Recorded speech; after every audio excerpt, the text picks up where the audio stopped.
समझ में नहीं है कि कौन से समाज में कैसा वाणी का प्रयोग करना चाहिए। राजकुमार ना है। अच्छा तो कौन कौन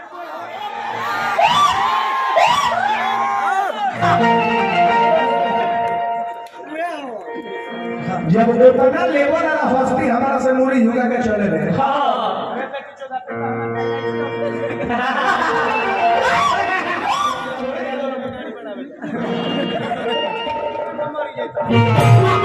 हजार हजार का पुरस्कार दिया देहाती भैया लोगों को हमें जवाब दो राहुल भगवान सामान्य से करने की जाएगी इतने हर चाहे भी सुनौले हर किलोमीटर का मार्केट में दिया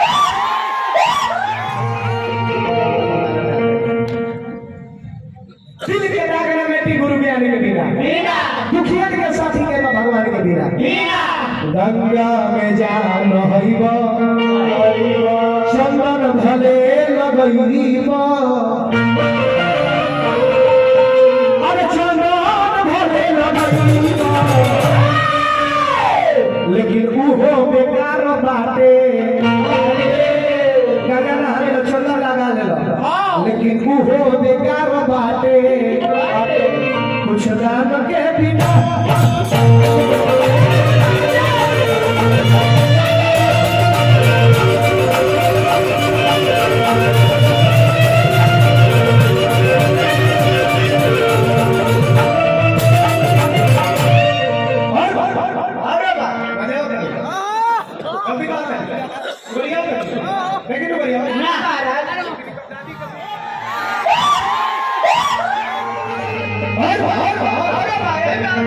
भले सजैबा फैशन भले बनैबा चाचा जी 15,000 के 1 लाख के 50,000 के लोग कपड़ा पहने होता अरे 10,000 के मुंह में सेंट क्रीम पाउडर बनाता काहे खातिर सबसे सुंदर है सबसे अच्छा कपड़ा पहने हैं मेरे पास इतना सुंदर क्वालिटी है इतना अच्छा पर्सनालिटी है लेकिन उहो बेकार बाटे कितना बोलिया सबका बोलिया देहिया भले सजैबा फैशन भले बनैबा अरे फैशन भले बनैबा लेकिन इहो बेकार बाटे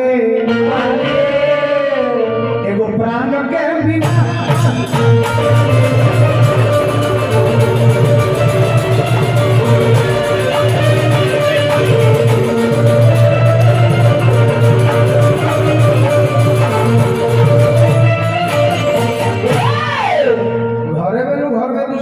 बाहर के लोग साथ देगा लड़का निकलो तो निकाला मजाक नहीं करो जब गीत गाओ तो ये गीत पर गौर करो मोटर महले अटारी धनराज खेती बारी बैठ साइड में एक मिनट कोई दिल्ली में 20 तल्ला बिल्डिंग ठोक ले भाई भगवान को शुक्र कभी नहीं खोल देते सब कुछ ले भाई रुपया पैसा बैंक बंगला सब भरल बा लेकिन दिखाओ ना खातिर का मतलब हो जमी बंगला बचाता रंगीन पर अच्छा अभी हमने 5 साल हो गए को मेरा भी गली का भाई ऐसे का शादी होता है का तुम होगा एक लड़का भाई 5 साल इसका शादी का हो गया ना बेटा हुआ है ना बेटी हुआ है होगा भी तो लगता है कि वो मेरे से ही होगा अरे मोटर मोहरी अटारी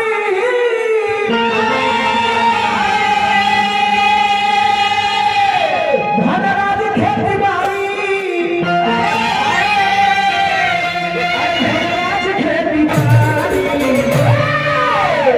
रुपया पैसा लगे जर जमे तो के करा खातिर ई हो बेकार बाटे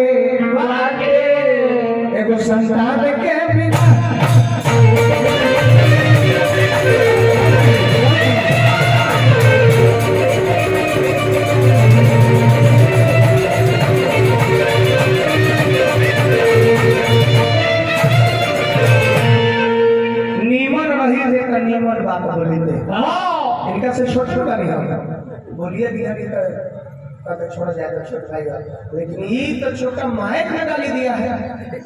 देखे ना देखे कुछ गलती था, कुछ गलती ना माइक में गाली दिया है। लेकिन रुआ सब लोग कहता नहीं कि छोड़ी जाए थे प्रभुमा जी रुआ कलाकारी से उनका कम गाने वाली गाड़ी का दे आओ। गलती कहता नहीं हो। धोती हटा के आज जो नहीं देखा होता है हमारे के संस्कार सिखावत है। उल्टा चोट कुटवाल को डांटे अलंकार घर भर कपड़ा बांटे कहता कि ये रोशन नया धोती ना हम पुरान जंगिया पहनते हैं। ये जंगिया थोड़ा दिखाता है। हां जंगिया नहीं कम दिखाता है, ये दोस्तों कुछ दिखाता है। पछाड़ वाला नंबर दिखाता है। जंगिया नहीं कम दिखाता। हां ये क्या दिखाता है? एक्सपीरियंस पर बनल बा। हां तेजो को दिखा देवे रे, घरे चले तो बाबू के सामने दिखा देवे रे। हां मोर परिवार के सामने दिखा देवे रे। तो इज्जती रहते लजगर रहते कहीं दिखाते जरा। अरे अजीब खर्चन तू अमीर हवा तो हम सोच होई सुना रे कान में